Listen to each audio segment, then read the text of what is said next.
میں آپ کو عجیب واقعہ سناؤں. میں جو بیٹھا ہوں نا آج یہاں پہ, میرے استاذ جن کا جامعۃ الرشید ہے, اتنا بڑا ادارہ بنایا جس سے اللہ اتنی خیر کے کام لے رہے ہیں, وہ استاذ کیسے آئے دین پر؟ ان کے جو والد تھے, ان کے والد کو کسی غلط کیس میں جیل ہو گئی.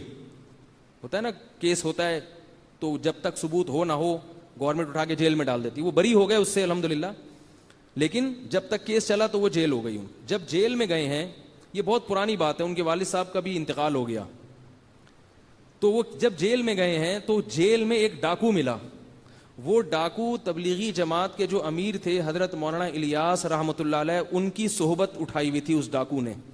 اب پتہ نہیں وہ صحیح ڈکیتی میں پکڑا گیا تھا یا غلط الزام تھا, واللہ عالم, لیکن وہ کچھ نہ کچھ ان کے پاس اٹھنا بیٹھنا تھا. تو اس نے جیل میں موقع غنیمت سمجھ کے میرے جو استاذ ہیں ان کے والد کو تبلیغ کرنا شروع کر دی. جیل میں تو کوئی بھی کام نہیں ہوتا نا, تبلیغ والے تو کوئی کام بھی ہو تو نہیں چھوڑتے آپ کو, اور جب آپ فارغ بیٹھے ہوئے ہوں وہ کہتے ہیں یہ تو بڑا ٹائٹ شکارا ہے, یہ بھی کچھ بھی نہیں کر رہا, ابھی اس کو پکڑو. وہ تو دیکھتے ہیں بھائی کون بندہ ایسا ہے جو مکھیاں مار رہا ہے بیٹھ کے, یہ اس کو تو پکڑو نا, اس کو کیوں چھوڑیں بھائی. تو وہ جیل میں ڈاکو بیٹھا تھا, اس نے کہا یہاں تو کوئی بھی کام نہیں ہے تو کیوں نہ اس پہ محنت کرو. یہ جو آیا بندہ ہمارا, محنت شروع کر دی. اتنا سمجھایا, اتنی محنت کی, وہ مان کے نہیں دے رہے تھے. تو ان کو سمجھایا اچھا تم جب رہا ہو نا تو جا کے ایک دفعہ حضرت مولانا کی خدمت میں بیٹھ جانا, تھوڑا سا کام سیکھ لینا. اللہ نے کیسا رخ بدلا ہے. وہ نکلے اور حضرت کی خدمت میں گئے, تبلیغ میں وقت لگایا, پھر وقت لگایا, پوری زندگی تبدیل ہو گئی. اللہ نے اولاد بہت دی ان کو, 9 تو صرف بیٹے ہوئے ہیں ان کے, سب بیٹوں کو پھر حافظ بنایا, علم میں لگایا.